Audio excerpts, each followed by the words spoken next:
This is part 3 of a 3-part series for creating USB bootable memory sticks, and this time we're using Linux.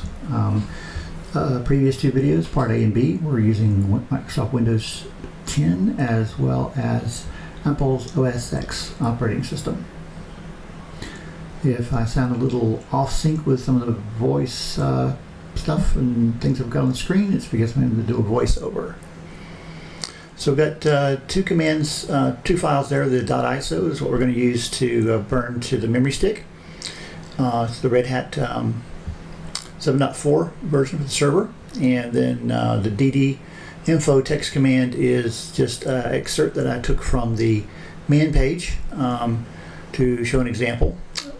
So the first section of that, the IF, stands for input file. And in this example, they're using the dev0. Of course, we'll replace that with the RHEL-server file. Output file, instead of being dev null, is going to be our device for our memory stick. And then the last part, the ampersand PID equals $! Is simply taking the process ID and storing it in the value PID. The kill user1 command will actually basically return the status of the running process, because the dd command doesn't have a verbose flag. Normally I don't like running things as root, but because of the way the kill command is structured with multiple commands on the same command line, the sudo command really doesn't work too well there.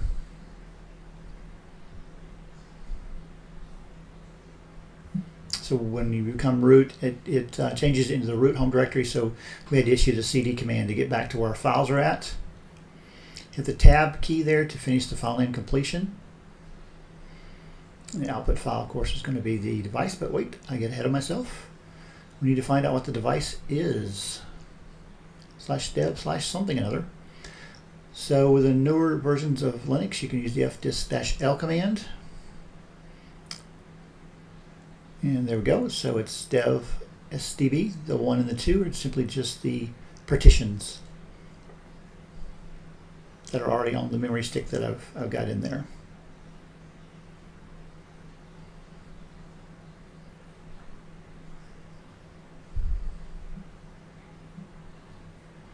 Clear the screen. Take a look at that kill command again. If you don't do these every day, all day, you're not going to memorize this stuff. That's the whole purpose of putting the video out here.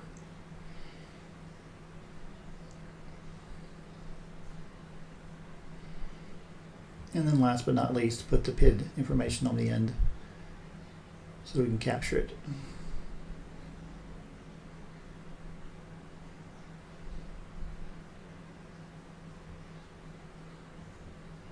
So our PID is 21310.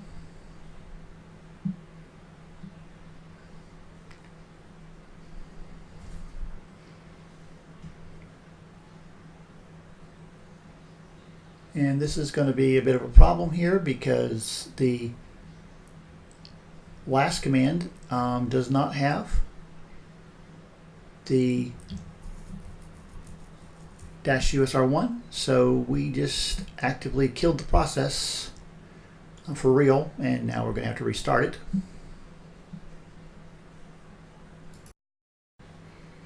Okay, so press the up arrow key a couple times and restart the copy, the dd command.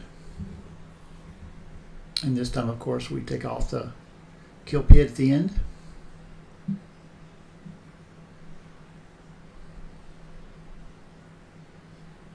And there we go. So we got the copy started. We can press the up arrow key again in a few moments and check the status like that.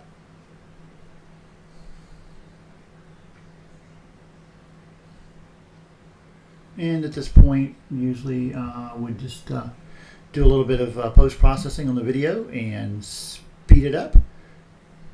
But we've got a little bit of a bonus in here where I wanted to have some scripts that would give me a real-time type of display. Okay, so I went off and wrote a couple of scripts while I was waiting because I got bored. So we'll issue the cat command to display them.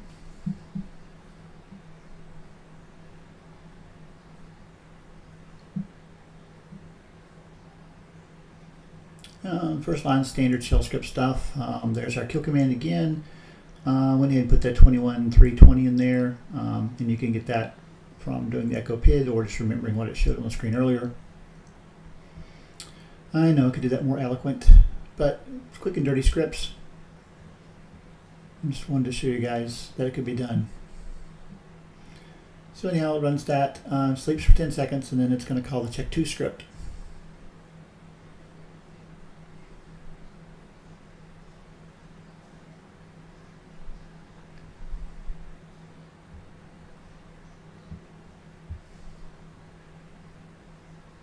Might help if I learn how to type. Check2 script's exact same thing. The only difference is it calls the check1 script.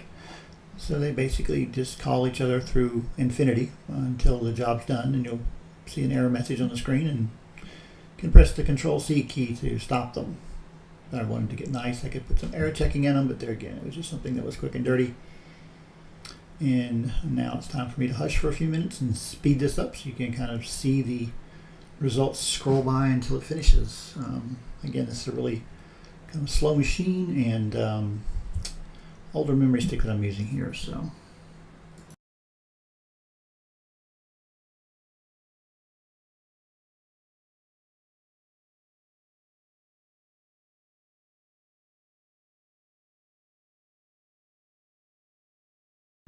There we go. After 8,000% speed up on the video, it's finishing up. Check2 script failed. Check1 script will fail here in a second. I'm going to press the Control-C key to jump out of that loop that they're in. And there's your done message. That'll normally show up after the thing finishes, but you might have to hit like the enter key to get it to show. So I hope this has helped, guys. If you like it, please give me a thumbs up and subscribe. And if there's any of these that you'd like me to make, please let me know in the comments. And hope you all have a great one.